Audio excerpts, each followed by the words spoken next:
school class of 1987, and they live in Hebron, on the opposite end from me. And they've been reenacting since 2007 and joined the 2nd Continental Artillery, that's a mouthful, in 2014. That group was formed for the bicentennial celebrations of 1976 and is headquartered in Fort Edward. About half the current members are Washington County residents. They're scheduled for 26 events in 2018 throughout New York State and Vermont. They include programs for schools, scouting events, historical reenactments, history fairs such as ours, participation in parades at museums, forts, and battlefields. They also serve as color guards for the Sons of the American Revolution and Daughters of the American Revolution. And they've also been featured in the I Love New York tourism campaign. You can find them on posters at every three-way rest stop. And Mike and Mary will introduce the rest of their crew. Mike and Mary. Bradley Allen is in that photo at every three-way rest stop. Mary and I are not, but he's our most famous member. Brad's been in movies, TV, just great on camera. And Peter Hormell will be our chief spokesman today because I'm too cowardly to do it, and he volunteered. So we'll turn it over to Peter. Hello, everyone. As you've heard, our group is based out of Fort Edward, New York, and we go all over the East Coast as far as Fort Niagara and that, doing reenactments and all kinds of other stuff. What we have here is our small artillery display. In addition to doing reenactments and cannon firing demonstrations, we also have a small portable museum of artillery stuff, projectiles and equipment that was used. I'm going to go through a lot of this stuff, but not everything. And if you guys have any questions afterwards, feel free to speak up and let us know. We have what is called a 1.5 pounder. That's a 1.5 pound cannon shot a 1.5 pound cannonball. And in the Revolutionary War, they had cannons from 1.5 pounds up to probably 12 pounds was the heaviest that were used in the Revolutionary War. There were two 12-pounders captured from Burgoyne, and they're on display at Saratoga. What we're going to do is go through a quick, normally we'd be firing off and making a lot of noise, but we're going to do the same thing without the gunpowder and show you what is involved in basically firing a gun. What looks like to a lot of people as a cleaning exercise is actually a safety procedure to make sure that the gun is safe for the next round that's placed on top of it. So what I'm going to do, typically we have a crew of about 6 or more people and plus matrosses. I'm going to take the position of the man who lights the cannon. I use a Linstock with slow match attached to it. I'll get to that in a minute. But in addition to the 4 of us, there would be 2 in the back handling the cartridges. There would be an officer. There would be another gunner that would help aim the cannon. And I'm going to give the orders that the officer would give, and we're going to explain each of them quickly. So the first order is man apiece. Everybody basically gets into position. Then the order is tend the vent. Now the back of the gun is a small hole, which is what's used to prime it. Tending the vent means using a thumb stop and placing it over the vent. When we clean the gun out, we're basically extinguishing sparks. And by having the thumb on that vent, it prevents sparks from getting pushed up into it. We'll assume that the gun has just gone off. So we basically tended the vent. The next order is advance the worm. The worm looks like a corkscrew, and that's used, it's inserted and used to pull out the remnants of the burning cartridge. Advance the sponge. The sponge is on a 2-ended tool, and every cannon had a bucket of water. That's in order to wet the sponge. The sponge was made of lamb's wool usually, and that's inserted down the gun. Can you guys pull that out? Let's rotate this so you can give it a good pull. And when he's cleaning it, what you want to do is pull it out briskly so you hear a vacuum. And that basically evacuates the air, which again contributes to extinguishing the sparks. Advance the cartridge. Now that order is given to the men in the back. The artillery, the ammunition box, which is around it's in the back, is usually placed about 10 yards behind the gun so that if the gun took a hit, all the ammunition would go up with it. So every round has to be brought forth about 10 to 15 yards. So the man would come up and place it in the back of Mike's hands, and the order would be charge release. He would insert the cartridge into the muzzle end of the gun. While we're talking, we can pass around a cannonball that fits that gun. And as long as we're doing that, this is a 3-pounder, which was a very common, I'll start over here.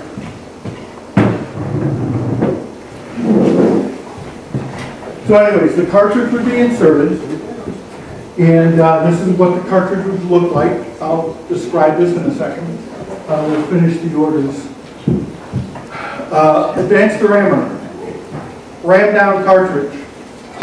That order is pushed all the way back to the breech of the gun. Pick and prime. The officer in the subaltern actually in the back has a pick to open up the cartridge so that the gunpowder is exposed. And then they use a priming quill. It's called a priming quill because they actually use the end of a goose quill. Those were hollowed out and they were filled up with a gunpowder slurry. Piece is ready to fire. When that has been properly primed, the order, or not the order, but it's noted that the gun is ready to fire, and then the officer would make sure it's aimed properly and then give the order to fire. Again, I have a lid stock. This holds the slow match. And slow match is basically cotton rope that's soaked in a solution of saltpeter. So when it burns kind of like the tip of a cigarette, very hot. And it also burns about an inch every 10 minutes or so. So whenever they were on the march, this was always burning, and they could get the gun in place right away. The order would be given, fire, that's touched, boom, the gun goes off. This gun would recoil probably about 3 feet, and there would be other latrosses, which are other members of the artillery crew whose job was to pull it back into place, and then we'd go through the whole process again. So that's pretty much what we do. And if you get a chance to see us in the next year or so, I encourage you to do so. The noise that we make is more impressive than the drill that we do. Let me just touch base on the cartridge. This is what a typical cartridge was. It had a sabot, which is the wood piece I'm holding onto. Attached to the front of it would be a projectile, in this case a solid cannonball. The back would have a gunpowder on it, and that would go into the muzzle end of the gun. They also had something called grape shot, which is what this is, and you can see where it gets its name. These are individual pieces of grape shot. They're cast iron, and it basically turns this gun into a shotgun. It's used primarily against mass troops, and a properly placed shot of grape shot down the length enfilading along a group of soldiers could cause as many as 20 casualties in one shot. Let's see, just a couple other things I'm going to briefly touch on. And again, if you want to ask more questions, you can later on. This is a port fire. I mentioned that we use the lid stock. During battle, they would use this. This burns like a highway flare. And instead of exactly having to touch that end, they would just wave this over the back of the gun and it would go off. This makes a mess, so we don't use it, but this is what it would look like. The other thing I'll import is that these projectiles are non-exploding. They did have exploding rounds, however, and they were shot out of a mortar. This is a Cohorn mortar, and it basically works just the same as the other one, but it has a fixed angle. And the projectiles that were used in this were hollow, filled with gunpowder, and they had a wood plug fuse with them. This is an example of a wood plug fuse. And this is an example of the mortar shell. This would go into that, and when the gun was shot off, the flames would envelop it enough to light the fuse, and they would cut it off according to the time they wanted. And if it was properly done, it would blow up as it was coming down over the troops. And we like to tell kids, when you sing the national anthem, the bombs bursting in air, that's what they're talking about, projectiles out of a mortar. So that pretty much covers what we have. Thanks for letting us show our stuff, and hopefully we can see you guys out in the field.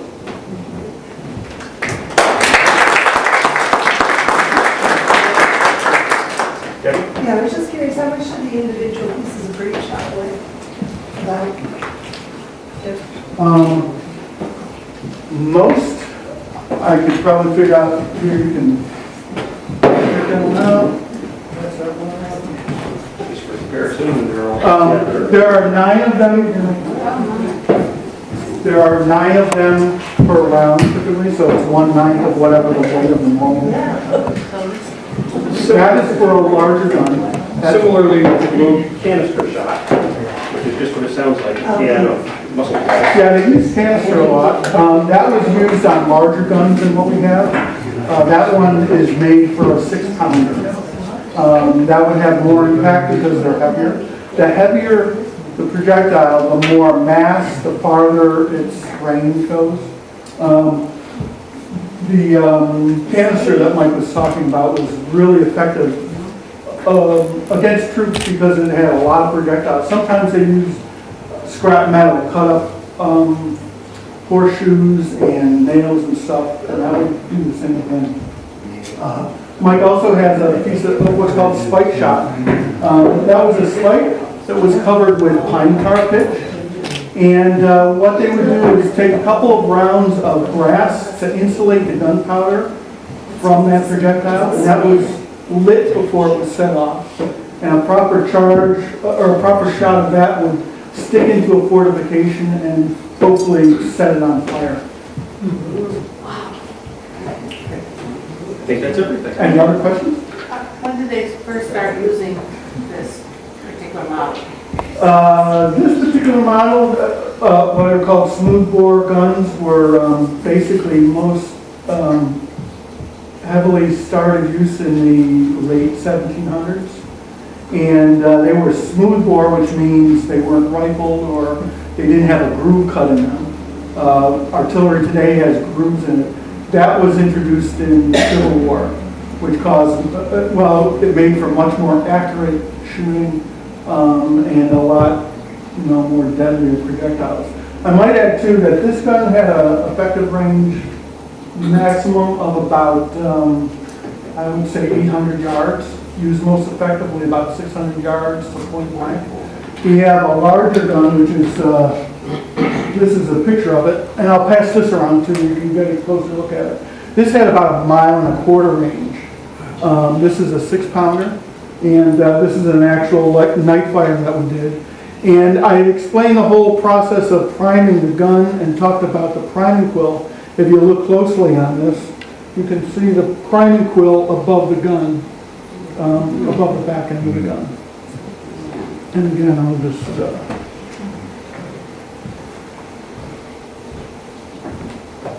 Another question? Yeah, were these the same types of weapons that the British were shooting at the Continentals? Yes, exactly. Actually, the British probably had more artillery at their disposal and were probably more deadly. Just about all of the American artillery, particularly in the beginning of the war, was captured artillery from the British. As a matter of fact, if you know a little bit about history, basically in the early part of the war when Boston was blockaded, Colonel Knox, who became the leader of the artillery, said, after he found out that we had captured Ticonderoga, he said he could get the guns from Ticonderoga to Boston. And he spent about a month of the winter time doing that. Just a month? About a month, a little bit more than that. And in the spring of the year, all of those cannons showed up on Dorchester Heights, and it drove the British out of the harbor, and they never returned to Boston for the duration of the war. So the cannons were both effective, as a weapon standpoint, but also as a deterrent. Couldn't the British then wipe your crew out while you're preparing for the next shot? They could, but that's part of the whole tactics, is to have enough guns that they're not all shot at once. While one crew is loading, the other is ready to shoot. They were also shooting from a much larger distance. As a matter of fact, it's interesting what you said about being defenseless after the gun is shot. The 21 gun salute came about from naval warfare. To shoot out 21 guns is to basically leave yourself, open to being shot at, because a 21 gun salute unloaded all of the guns on the ship. So that became sort of a mark of honor to unload all of your guns at once. And that's the source of the 21 gun salute.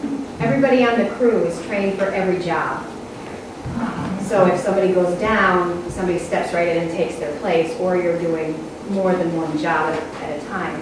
And when the guns are going off on either side of you, you've got to keep that whole routine down so that you know where you're standing and firing. And the noise can be pretty ear-rattling.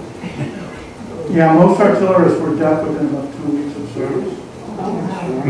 We were paid better, we were fed better, we were uniformed better because our life expectancy was the least. Because they would take us out first. For good reason. Where were these manufactured? And were they manufactured in this country? Or is it later on? Yeah, I would say, I think about the middle of the war, there were a couple foundries in Pennsylvania in particular. The steel and iron industry kind of grew up around the manufacture of artillery stuff in the early country. But until we got them up and running, we had to depend on captured guns. The other thing that's interesting is that a black gun is a cast iron gun, and artillerists usually didn't want to serve those guns because they were much more dangerous than bronze guns. A gun like that, if there was a problem, a crack or something, it could blow up and kill the crew. Something like this made out of bronze, if there was a problem with the casting, it would bulge before it would blow up. So they were much safer guns. And I don't think that the Americans had the ability to manufacture bronze guns. They were all captured guns. As a matter of fact, this particular gun on the front, on the top of it, has British markings on the gun that were cast in the gun itself.